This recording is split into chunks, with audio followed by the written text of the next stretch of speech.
At the top are the Nintendo games. In the middle are extra stuff. And on the bottom shelf is the Xbox and Nintendo games. The pièce de résistance, as I like to say, Forza Horizon 4.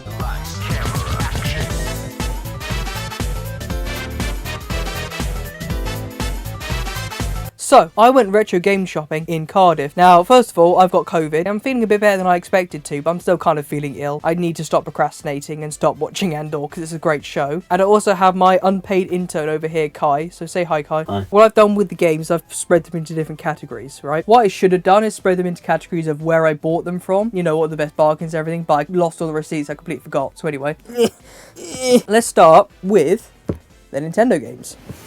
First up, this is Super Mario Sunshine. Now you might go, okay, Super Mario Sunshine, great. This is a rental version. So apparently this version was officially endorsed by Nintendo to, you know, rent out. I don't know that much about it, but I thought, hey, that's quite cool, you know, because I went to this retro game shop in Cardiff called Super Tomato, and the guy there basically said to me, either I can just buy a normal copy or I can buy a rental copy. They're exactly the same. It's not like there's any significant difference. It's just one is a slight novelty. I already have a case and everything, but it's just I had a really damaged disc, so I thought, why not? Let's get that. Second game I got is Club Penguin. I used to play this all the time back in the day. I don't really know much about this Wii version in particular. It does look quite fun. It looks like a really terrible Wii Party clone. £3. I thought that's not bad at all. Also, I bought this for 20, so it wasn't the cheapest price. Next one, Mario and Sonic for a £5. Now I already have this game, so like, why are you buying it again? It didn't come with a case. It just had the disc. It had like a generic case thing, but this is full, as you know.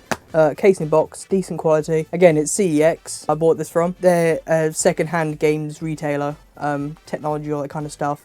So you're never going to get the best quality out of them. You literally just see it on the shelf and take it if you want it or not. For a £5, I may as well at least get it full case in box. Here's the Wii U games. So would you believe me when I said you can get all of these for less money than one Switch equivalent? I mean, let me know in the comments if you agree, but I think to me I'd rather have all of these than just one Deluxe or one Bowser's Fury or something. What do I need to be said about most of these games? Super Mario 3D World, again, £6. Like, I know it's on Switch now, but £6 is just an absolute bargain. This is a fantastic game for that. Lego City Undercover, this is on everything now. This is not a Wii U exclusive anymore, but it used to be at one point. Again, it's £4, and I think there's even a couple of extra things on the back there that are Wii U related, so I thought that's pretty cool. Classic Splatoon. Now you might be thinking, why'd you buy that? Did Nintendo shut down the servers? Well, there's a fan project called Pretendo, I think it is, where they're going to bring back the servers, and it's going to be the first time I've properly played Splatoon, so I'm going to try and get that set up at some point, and that'll be really cool when that's properly working. This was £8. Again, for Splatoon, that is pretty darn cheap, you know what I mean? Switch equivalents are going to be well above 30, or whatever your regional equivalent is, so I thought that's fantastic. Captain Toad, again, £8. It's not quite as much of a bargain as like Mario Kart 8 is, or a 3D World, but still, it's quite a good game.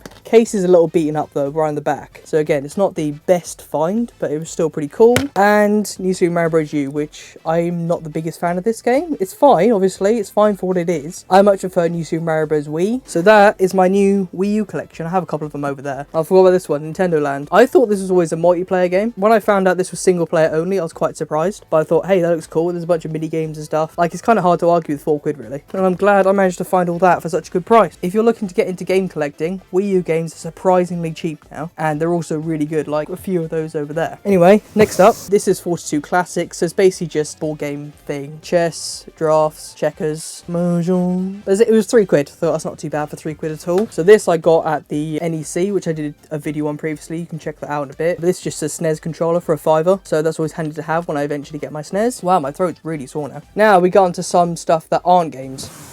Toy Story collection. Again, £4. I thought that's pretty darn good. It's got all the good Toy Stories. I don't talk about Toy Story 4. They're all in pretty good condition. I don't think they come with like, I don't think Blu-rays ever came with like any kind of manuals. That comes over 2 discs there. Here we are, the classic Spider-Mans. Like back in the day, a lot of people didn't like these films, but I think they've made a really resurgence, especially on the meme side and on the Tobey Maguire memes. So, but yeah, here we go. I know you can get them on like Disney Plus and stuff, but I like to own them physically. These are in pretty good condition as well. £8 is a bit on the expensive side. And now, VHS bonus round, because I'm starting to collect VHS tapes now, you see. So first of all, I didn't actually pay for these. My uncle gave these to me for free, but I've been recently getting into a lot more of the Star Treks. Like I've just been watching Strange New Worlds, and now obviously this is Voyager, or the rest of it Next Generation, and these are on VHS, so I find that really cool. This is the Equinox, and it's really good actually if you haven't seen them. So I'm glad I got on VHS, like the way it was intended, you know. Now a couple of them I got from my aunt actually. So this one is Grease. Like I'm not normally a big fan of these kind of films, like these kind of like musical romance or that kind of stuff, but I remember watching this at school and I thought it was alright, so maybe I'll hate it afterwards afterwards or watching it, I don't know. But now these two I did have to pay for, but I had to pay £1 whole.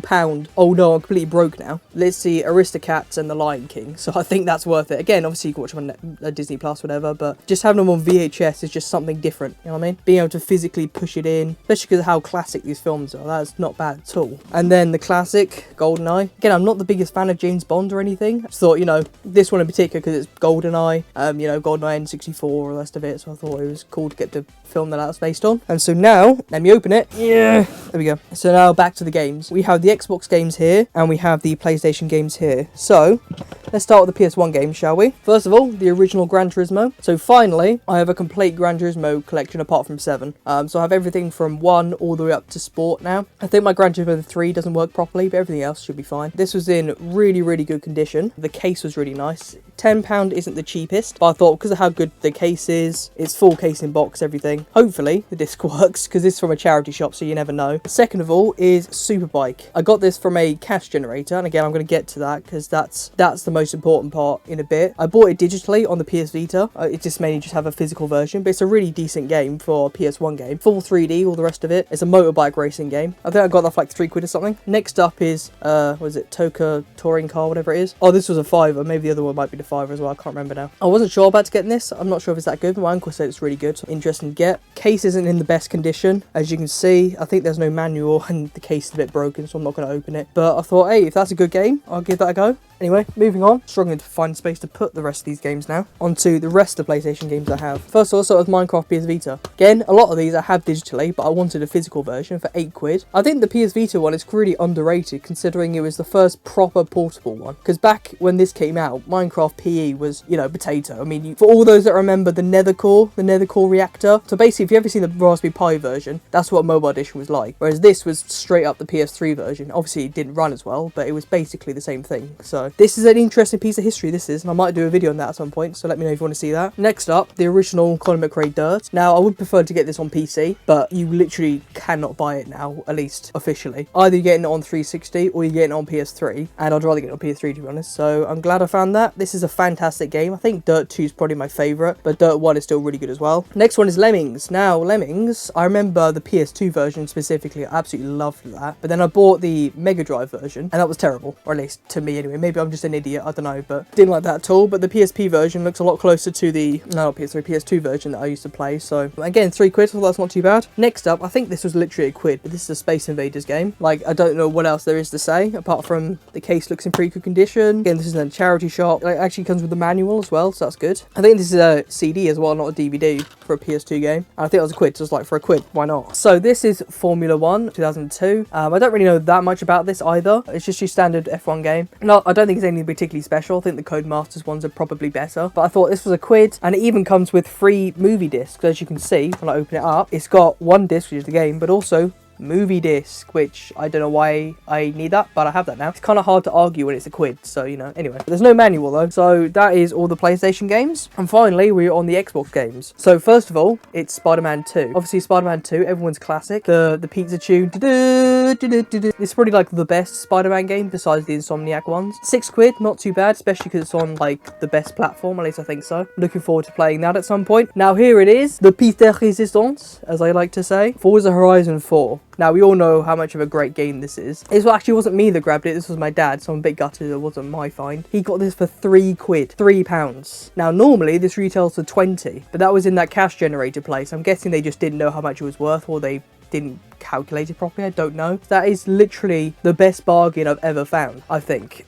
As you see, there is actually a disc in there. I was absolutely gobsmacked they got it for that price. Next up, Forza 5. This was £6, which is nowhere near as good of a discount, but it's Forza. This has even got a little Top Gear thing on the back there. I don't know how well you can see that from here. I will get Forza 6, so I want to start doing a proper Forza collection, but it's a good place to start. I've got Forza 2 and Forza 1. Actually, no, I have 3 and 4 as well. Next up is Dirt again. Now, funnily enough, I bought this one before before I bought the PS3, so I have both of them now because I might as well have them on both. And again, this was a quid, so I was like, that's not bad at all. The only thing is, the box is quite damaged, as you can see on the top here, so that kind of sucks. But other than that, case in box, you got the manual, you got the disc, and finally, last but not least, Burnout Takedown. Now, I want to start collecting the Burnouts because I think I have Burnout Paradise. It's fantastic if you haven't played it. Oh, this is Burnout 3. I lived my whole life without knowing it's Burnout 3 anyway, so this is probably one of the best Burnouts you can get besides Paradise. £4, not too bad at all. I was in Cardiff about 3 weeks or so, I went to a wedding. After that, 2 weeks, it was just me, my dad and my uncle going retro game shopping more or less the whole time. Like, so the place I went to is charity shops that cash generated at one time, CEX, and somewhere else which I'm forgetting. That is my cool collection with my IKEA case. I'm going to put like some of the retro games in here now. I think I forgot some of the retro games, but oh well. So there we are. Thanks for watching. If you want something else to watch, here's me at the NEC,